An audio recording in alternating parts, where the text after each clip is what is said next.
Next up, guys, we got Angela Hill taking on Denise Gomes here. And this is a tricky matchup.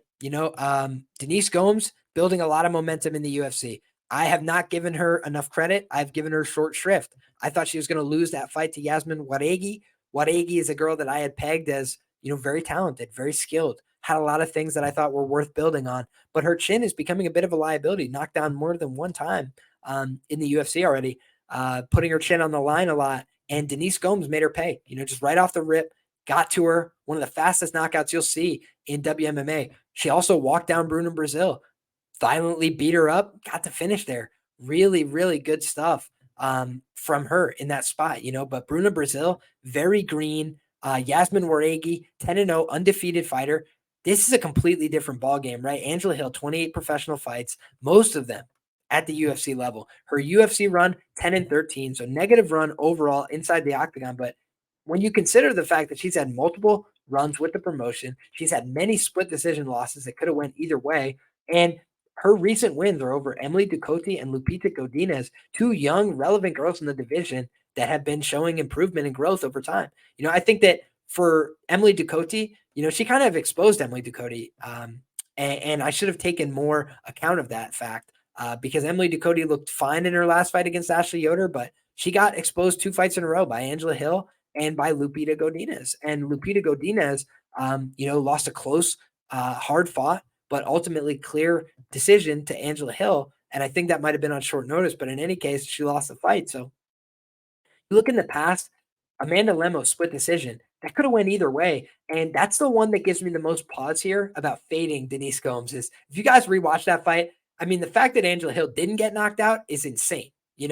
Angela Hill took a clean kick to the face and went down.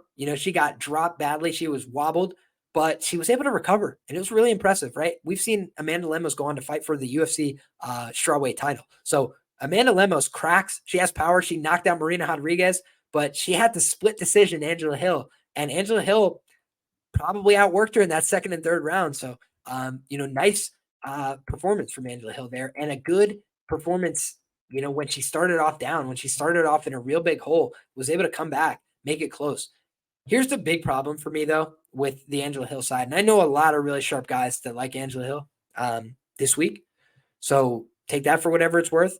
I'm going to do my own due diligence and see exactly what I see here. But I had Mackenzie Dern via KO last time against Angela Hill. I don't know what else to say, but it was that close. It was like I thought it could have been stopped at many points in the fight. Angela Hill, very tough, very durable, really wanted to just hold on in that spot. And she did it. She was gritty.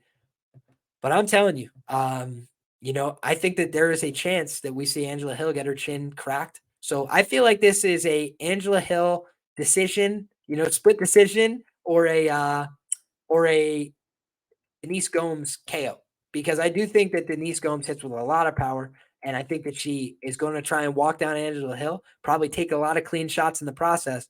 But I've seen Angela Hill get wobbled and rocked and really badly hurt before. Seen her get beat up by Mackenzie Dern in her last fight, take a lot of damage in that spot without quitting.